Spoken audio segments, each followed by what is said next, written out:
from Victoria, Jenny Pequignot from the Natural Resource Programs, Department of Sustainability and Environment in Victoria. Thank you very much.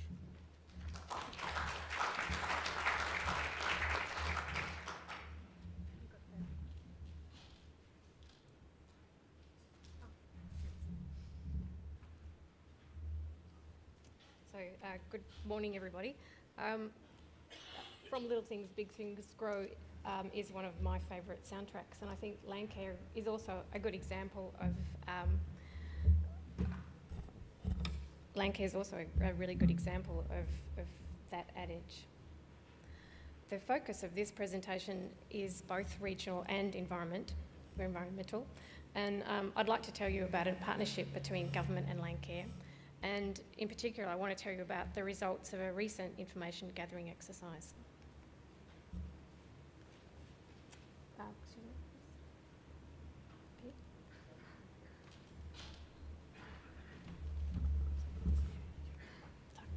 Sorry. So why talk about Landcare? In Victoria, Landcare is a collective of community-based and volunteer natural resource management groups. And it had, starting from very small beginnings, with a group of farmers in northwestern Victoria working collectively on land degradation. It's gone from that to a movement, if you like, from where Landcare in Victoria has an estimated 60,000 members, and they can call on another 40,000 volunteers. They've formed into over 1,000 Landcare groups, and from that, they've grouped up into 62 Landcare networks across Victoria. I think the interesting thing about Landcare is it's an example of a grassroots, community-led movement that has replicated itself across Victoria, across Australia, and internationally. When I talk about Landcare, I'm not talking just about groups that call themselves Landcare, but also various conservation groups such as Friends of Groups and Coast Care Action and so forth. The partnership with government was formalised now about 25 years ago by an exchange of letters between Joan Kerner, the then Environment Minister in the Kane Labor government, and Heather Mitchell, the President of the VFF, the Victorian Farmers Federation. And Landcare groups are made up of people that live and work in the same community, and its members are generally involved for significant periods, providing a consistent and stable base with established networks into the community. And a major strength of Landcare is the breadth of agricultural and environmental local knowledge and expertise that rests with its members. This strength is fundamental to the ability to develop locally relevant solutions to environmental issues. And I think also Landcare provides a non-threatening way for landholders to get involved in making environmental improvements. Peers are trusted and respected, perhaps where government is not.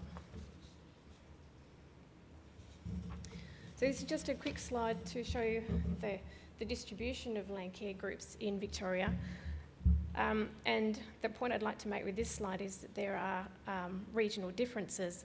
For example, in the north-west of the state, Landcare, in these areas, Landcare is small-scale, locally focused, restricted to groups mostly, very few networks.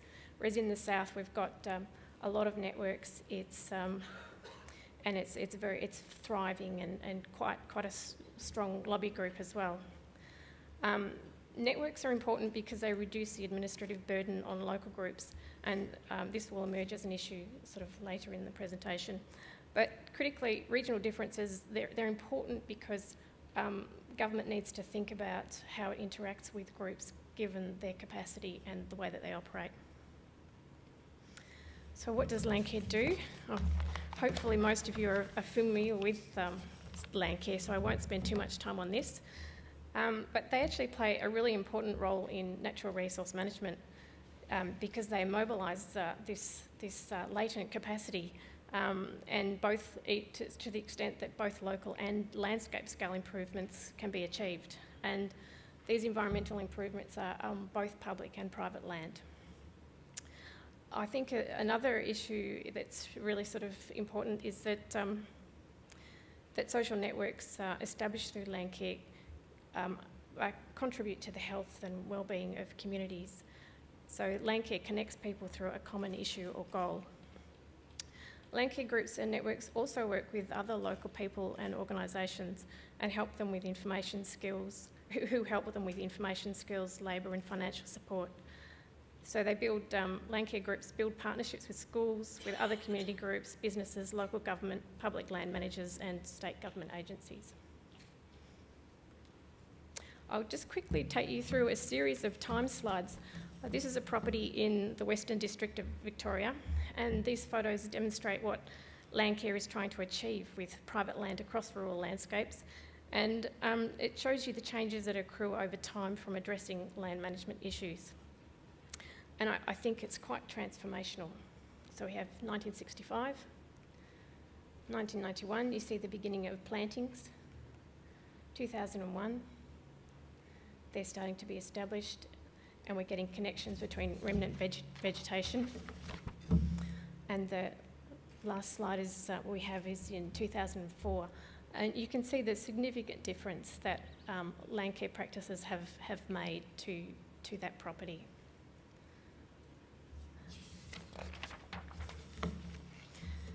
So turning to the current context for Landcare,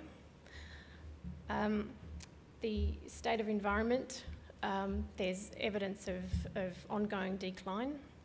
There's increasing pressures on the environment through climate change, through flood, fire and drought.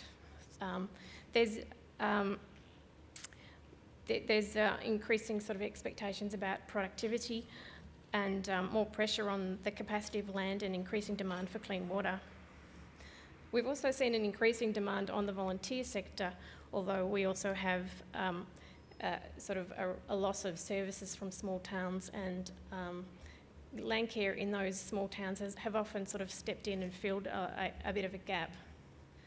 The environment, Landcare gets very limited financial support from government, and I think another sort of important sort of operating issue for Landcare is that the demographic changes we're seeing, which sometimes contribute to a loss of local knowledge and ties to the local community. So with sea change, tree change, it's great to get people coming into the local communities, but they often have limited local knowledge and skills. We also see absentee landholders, and the consolidation of farm enterprises has sometimes meant we have land managers that are less connected with the local communities. So just quickly, the current role of government is pretty much, it invests in the delivery of environmental outcomes for public benefit. So although we work with private landholders, what we're interested in is the public benefit for the environment. And we work through Landcare groups and networks. And we provide annual program funding, particularly for on-ground works. But we also provide support for Landcare groups and networks in providing information and capturing information from them, and promoting and sharing information through a portal, a website, and also a quarterly magazine.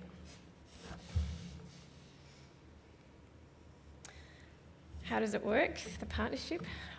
In some respects, I'd say that government is more of a junior partner. Landcare really does not exist to exist services for government. It's not their rationale for existence. But there are mutual benefits, as I sort of mentioned, with the funding and support. But the benefits to government include outcomes for the environment, good value for investment. The estimates vary, but some figures suggest a fourfold return. There are also Landcare groups are often involved in emergency response work through flood and fire recovery, and they've also been used to provide access to social networks to inform local communities. So, for example, mental health awareness in drought-affected communities. So, one of the things we did earlier this year is to actually go and talk to Landcare groups and networks and peak bodies to find out what was happening, what issues they face, and what they were sort of wanting from government. the interesting thing about this information gathering exercise was that you could actually identify some clear market segments in terms of, the peak bodies were interested in a single united voice to government. The networks were more interested in government recognising their capacity and using them to do pilot work, whereas the groups and the volunteers are more interested in sort of more money for on-ground work, so very practical. So some of the sort of first finding was that they wanted consistent and longer-term funding for coordinators and facilitators. They wanted support for groups to maintain basic operations, so that's things like insurance and so forth. They wanted, I think interestingly, obviously, administrative requirements for project funding that were commensurate with their capacity. So what they're saying is that they find it quite difficult to actually comply with some of the reporting requirements and so forth. And they also wanted recognition that they play an important role in natural resource management, and they want to be a partner with us. Another sort of finding of the information gathering was that they were keen to sort of demonstrate the achievements of Landcare. They wanted us to help connect groups and networks to share ideas and to learn from each other. And they also were keen to strengthen partnerships with other areas of government. Landcare groups thought that perceived themselves as actually providing support and a service not only to the Department of the Environment and primary industries, but also to health and community services and local governments. They also, and I think I've mentioned previously, some of the networks were really keen to get recognition that they're functioning really well and that they can provide additional roles.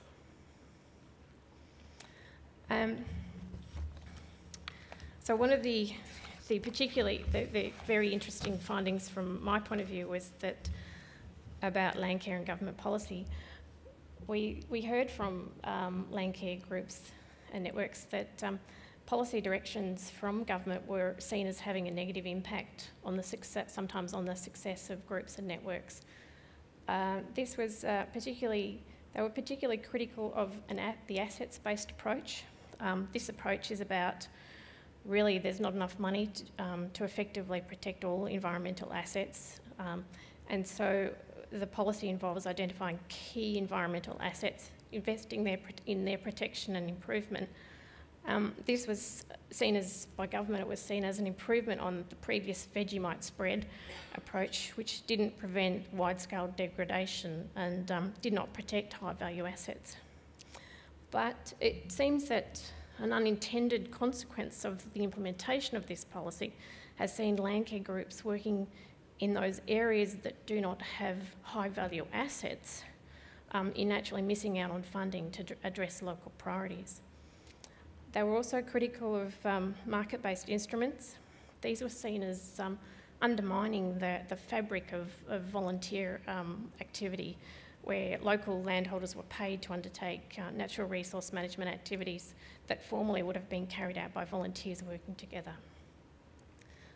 And the other theme that they sort of talked about was how they really wanted to maintain their independence, and they thought it was very important to the groups and networks actually help themselves. So how might government respond to some of those issues? Well, funding for coordinators is an election commitment, and so that's something that will clearly answer a need within the Landcare community. We will be looking at how we can sort of perhaps meet that need for longer term funding arrangements, particularly for larger projects, but I don't have all the answers at this point. Governance and reporting arrangements, I think that this is an area of design that we need to recognise capacity constraints but retain accountability, so there's a bit of a balance to be achieved here.